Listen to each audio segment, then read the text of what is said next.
Welcome friends, आपकी आज की कक्षा में पुनः स्वागत है। आज हम क्लास 6 का इतिहास का चैप्टर 5 पढ़ेंगे, जिसका नाम है मौर्य साम्राज्य। पिछले क्लास में हमने पढ़ा था मगध साम्राज्य के बारे में। मगध साम्राज्य का अंत हो गया था लगभग 400 ईस्वी पूर्व में, जिसमें अंतिम शासन उनके नंद थे, जो कि उतने समाज में उतने प्रतिष्ठित नहीं था। वो मतलब ज़्यादा फेमस नहीं था, लोग उसको पसंद नहीं करते थे। तो अंततः चंद्रगुप्त मौर्य ने उसको हराकर मौर्य साम्राज्य की स्थापना की। चलिए तो आगे बढ़ते हैं। तो चंद्रगुप्त मौर्य में सबसे पहले जो नॉर्थर्न एरिया जो पंजाब का एरिया था, उस पर सिकंदर ने आक्रमण किया था। सिकंदर का उस पर शासन था। फिर सिकंदर जब की मृत्यु हो गई, उस पर सिकंदर ने जो गवर्नर उस एरिया के लिए बैठा रखा था, गवर्नर जो वहाँ के राजकाज को देखता था, वो उनके पास शासन चला गया। फिर चंद्रगुप्त मौर्य ने इनको हराकर उस एरिया में अपना शासन स्थापित किया। 305 ईसा पूर्व तक लगभग सभी नॉर्दर्न इंडिया में मौर्यों के अधीन हो चुका था सारा नॉर्दर्न एरिया। और चंद्रगुप्त मौर्य ने लगभग 25 वर्षों तक शासन किया। चंद्रगुप्त मौर्य के पुत्र बिंदुसार हुए। उन्होंने चंद्रगुप्त ऐसा सुना था कि बाद में वो जैन मुनि बन गए, और बिंदुसार को अपने अपने पुत्र को सौंप के वो जैन मुनि बन गए थे। बिंदुसार ने जब देखा कि मौर्य साम्राज्य लगभग काफ़ी नॉर्थर्न एरिया में हो ही गया था, तो सोचा कि अपना इसको बढ़ाना चाहिए। तो उन्होंने दक्षिण में मैसूर तक अपना राज्य को फैलाया। अभी नेक्स्ट स्लाइड नीचे देखेंगे हम मैप के थ्रू, तो उसमें और अच्छे से क्लियर हो जाएगा। और बस साउथ में मैसूर तक आ गया था लगभग। कलिंग जो एरिया था, कलिंग को छोड़कर, कलिंग से वैसे उनकी दोस्ती जैसी थी, मित्रता थी, लेकिन कलिंग एरिया को उन्होंने, और बाकी जो बिल्कुल दूर के दक्षिण राज्य थे उनसे उनकी मैत्री थी, तो बिंदुसार ने उनसे युद्ध करना ज़रूरत नहीं समझा। इसलिए उन्होंने लगभग मैसूर तक पूरा साम्राज्य स्थापित कर चुके थे। अब इस चैप्टर में मुख्यतः राजा अशोक के बारे में ही, सम्राट अशोक के बारे में ही ज़्यादा वर्णन है। तो हम इस क्लास में पूरा सम्राट अशोक के बारे में अधिक पढ़ेंगे। जैसे लिखा हुआ है यहाँ पे कि मौर्य राजाओं में सबसे अधिक प्रसिद्ध थे अशोक। तो जैसे बिंदुसार ने कलिंग को छोड़ दिया था, तो अशोक ने सोचा कि इस कलिंग को भी अपने राज्य में मिलाना चाहिए, और सम्राट अशोक ने उसको वहाँ पे युद्ध किया, उसको जीत लिया। और लेकिन युद्ध के जीतने के बाद वही वहाँ पे सम्राट अशोक के जीवन का महत्वपूर्ण मोड़ था। वहाँ पे जब देखा कि इतने लोग मारे गए, तो उसके हृदय में एक दया करुणा की भावना उत्पन्न हुई, जो कि उसके जीवन के पहलुओं को मोड़ दिया उसने। फिर लगभग उसने अगले 30 साल तक, उन्होंने उस समय ही बोल दिया कि अब आगे से कोई, हम अपने समाज में कोई युद्ध नहीं करेंगे। अगले 30 साल तक उन्होंने कोई युद्ध नहीं किया। और पहली बार, जैसा आपने देख रहे हैं मैप में यहाँ पर, अशोककालीन भारत इतना एरिया पूरा, पहली बार ऐसा हुआ कि मैक्सिमम अधिकतर समूचा भारत लगभग किसी एक साम्राज्य के अंडर में नहीं था। नहीं तो पहले किसी छोटे छोटे राजाओं के अंडर में हुआ करता था। अब ये पहली बार ऐसा हुआ था।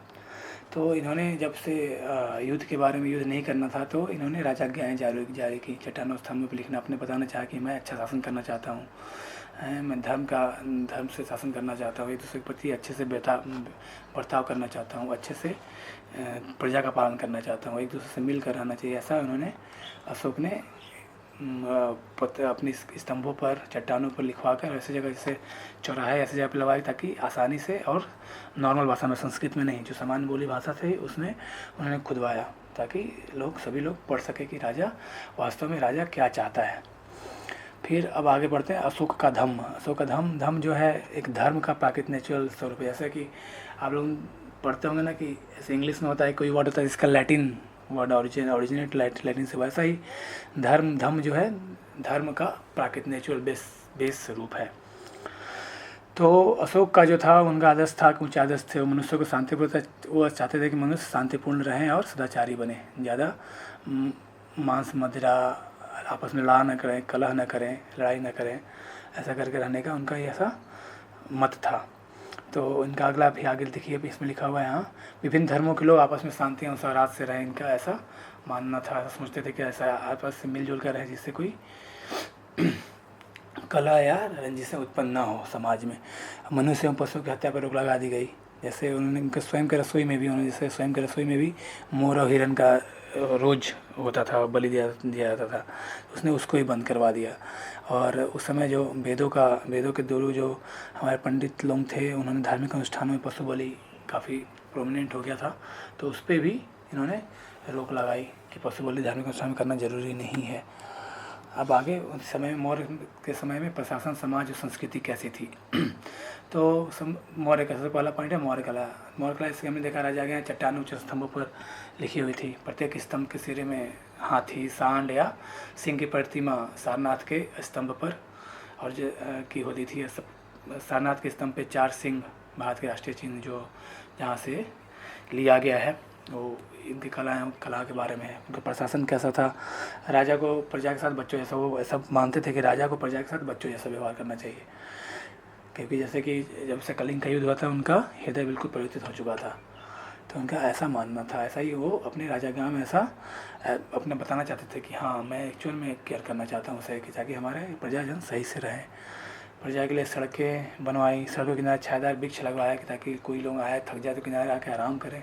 सड़कों के किनारे पानी के लिए कुएँ खुदवाएँ कि ताकि कोई भी राहगीर है उसे रास्ते में प्यास लगता है आराम से पानी पिए। धर्मशाला बनाई कि थक गया था आराम से रुके। इलाज के लिए चिकित्सालय भी खुलवाए, यहाँ तक कि मनुष्यों के और पशुओं के भी चिकित्सालय खुलवाए उन्होंने। और उनके प्रशासन के लिए, प्रशासन में सलाह हेतु उनके एक मंत्री परिषद हुआ करता था। और उनका जो साम्राज्य था उसको 4 हिस्सों में बांट रखा था। ने 4 प्रांत बांट दिया था पूरे भारत का। जो साम्राज्य अपने मैप में देखा उतने एरिया को पूरे 4 भागों में बांट दिया था।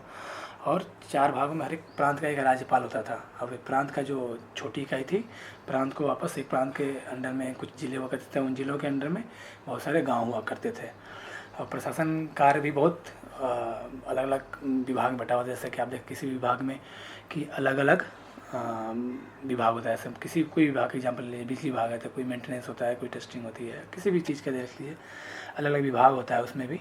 तो ऐसा इनका विभाग अलग अलग कार्यों के हिसाब से बटा हुआ था। और उनका जो मेन अध्यक्ष हुआ करता था हर एक विभागों का, वो पाटलिपुत्र, जो कि वहाँ राजधानी थी उस समय की, वहाँ पे रहता था। जिससे क्या होता था कि जो अशोक थे वो डायरेक्ट जान पाते थे कि एक्चुअल में उस पर्टिकुलर एरिया में क्या हो रहा है। अध्यक्ष उनके टच में रहते थे हमेशा, तो उनको पता चलता है कि हमारे प्रजा में कैसे कार्य चल रहा है। और उन्हें एक विशेष अधिकारी नियुक्त की थी जिसे बोला जाता था धर्म महापात्र। ये इंपॉर्टेंट है। धर्म महापात्र क्या थे? धर्म महापात्र वही लोग थे जो सारे जाते थे पूरे देश में, जहाँ उनके समाज जहाँ से फैला हुआ था वहाँ भ्रमण करते थे और लोगों से उनका दुख दर्द पूछते थे, कुछ किसी को दिक्कत है, और जो भी कार्य होता था उसकी गुणवत्ता सबका चेक किया करते थे। इसको धर्म महापात्र कहा जाता है। अगला पॉइंट है पड़ोसी देशों से संबंध है। तो जैसा कि आप देख ही सकते हैं कि वो युद्ध से तो पहले ही कलिंग के युद्ध होने के बाद उनके हृदय परिवर्तित हो चुका था, तो वो युद्ध तो करना नहीं चाहते थे। वो हर एक पड़ोसियों से मैत्री संबंध बना के रखने की कोशिश किया गया। तो उन्होंने उनके पुत्र महेंद्र थे, उनको श्रीलंका भेजा था अपने बौद्ध धर्म के प्रचार करने हेतु। और श्रीलंका के राजा बहुत आसानी से बौद्ध हो गए। उन्होंने इनके जो फिलॉसफी थी इनकी अशोक की, वो उनसे बहुत ही प्रभावित था और उनको बहुत अच्छा मानता था। इस कारण से उन्होंने तुरंत जो श्रीलंका के राजा थे उसको तुरंत बौद्ध धर्म एक्सेप्ट कर लिया।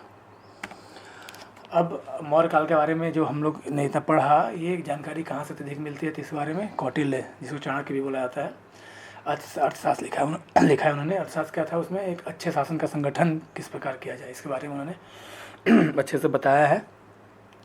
तो उससे मिलती है दूसरी मेगास्थनी, जो सिलिकस निकेटर जिसको हराया था, जो मैंने अभी पीछे हमने पढ़ा कि जो सबसे स्टार्टिंग में सिलिकस निकेटर जो उनके राजदूत थे। सबसे फर्स्ट स्लाइड में आप देख सकते हैं पुनः ऐसे सबसे पहला स्लाइड जो था ये सिकंदर के जो थे उनके सिलिकस निकेटर आगे राजदूत थे। तो उनके थ्रू भी उन्होंने भी लिखी है कुछ, तो उनसे भी उनके बारे में जानकारी मिला इस मौर्य काल के बारे में। तो सिलिकस निकेटर के राजदूत थे ये मेगास्थनीज।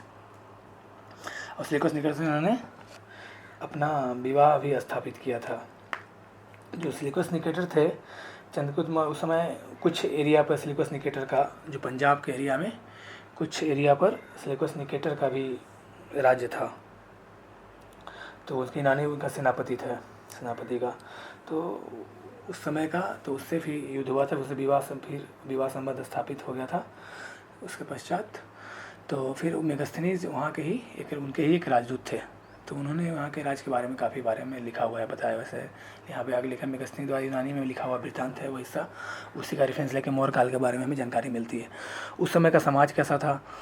समाज था अधिकतर लोग जो थे गाँव में रहते थे उस समय, और खेती करते थे, सुखपूर्वक रहते थे। ये कहाँ से? मेगास्थनी के द्वारा बताया हुआ उसका वर्णन किया जा रहा है। वहाँ पे चरवाहे और गड़ाड़ी हुआ करते थे जो कि गांव में ही रहते थे। बुनकर, बढ़ाई, लुहार, कुम्हार और इस टाइप के सारे जो कारीगर थे शहरों में रहते थे और अन्य कारीगर जो थे वो शहरों में रहते थे। यहाँ थोड़ा ए नहीं लिखा गया है, अन्य कारीगर है, शहरों में रहते थे। व्यापार उन्नति पे था, देश सभी भागों में व्यापारी अपना माल बेचते थे। व्यापारी लोग अपना माल बेचने पूरे सभी देश के सभी भागों में जाते थे। और ब्राह्मण, जैन और बौद्ध भिक्षुओं की संख्या बहुत कम थी उस समय। लोग उनका सम्मान करते थे और राजा को कोई कर नहीं देते थे इन लोग। और इसमें राजा बोले कि ठीक है, आपको कर देने की कोई आवश्यकता नहीं है। अब मौर्य साम्राज्य के अंत का कारण क्या हुआ लगभग, तो मौर्य साम्राज्य लगभग 100 सालों से कुछ अधिक सालों तक चला। अशोक की मृत्यु के पश्चात बहुत ही दुर्बल हो गया था साम्राज्य, कोई कंट्रोलिंग ज़्यादा थी नहीं, तो उनके मृत्यु के पश्चात छिन्न भिन्न हो गए, इनके लगभग नष्ट हो गई मौर्य साम्राज्य का। तो मुख्य कारण जो थे, उनके उत्तराधिकारी दुर्बल थे। साम्राज्य के जो विभिन्न पूरे से कि देखने पहली बार ऐसा हुआ था, पूरा भारत का एक साम्राज्य पूरा बना हुआ था, तो उनके उत्तराधिकारी पूरे कमज़ोर थे। साम्राज्य के जो विभिन्न प्रदेश थे, दूर दूर प्रांत बटे थे, जिले बटे थे, सब दूर दूर थे। तो इतने, और जब इतने बड़ा पूरा साम्राज्य था तो उनकी सेनाएँ बहुत सारी थी, उनकी विशाल उनकी सेवा, प्रशासनिक सेवाएँ बहुत ज़्यादा थी। तो इसके लिए पर्याप्त कर, शायद ऐसा लिखा हुआ है, ऐसा मतलब इतिहासकार लोग बताते हैं, पर्याप्त कर वसूल नहीं कर पाए होंगे, इसलिए उनको मेंटेन करना सही नहीं हो पाया। इसलिए विदेशी लोगों का आक्रमण हुआ तो इन लोग आसानी से टूट गए। फिर विभिन्न प्रांत अलग होने लगे, जैसे जो 4 प्रांत थे सब अपने अपने, जो भी वहाँ के राज्यपाल हेड थे वो अपने आप को वहाँ का राजा मानने लगे और वो स्वतंत्र हो गए, अपने आप को अपना राज्य बना दिया। फिर विदेशी आक्रमण में जैसे कुछ राजाओं ने विदेश से अगर आक्रमण हुआ तो एक दूसरे का किसी ने साथ नहीं दिया, तो क्या कमज़ोर पड़ गए और राजा दूसरे लोगों का वहाँ पे आधिपत्य हो गया। लास्ट जो पुष्यमित्र शुंग ने, इनका जो अंत था, पुष्यमित्र शुंग थे 185 ईसा पूर्व में अंतिम मौर्य शासक की हत्या की थी और हत्या करके शुंग वंश की स्थापना की थी। इस प्रकार से मौर्य साम्राज्य का अंत हुआ था। आपको धन्यवाद। कृपया इस वीडियो को लाइक करें, शेयर करें और सब्सक्राइब करें। धन्यवाद।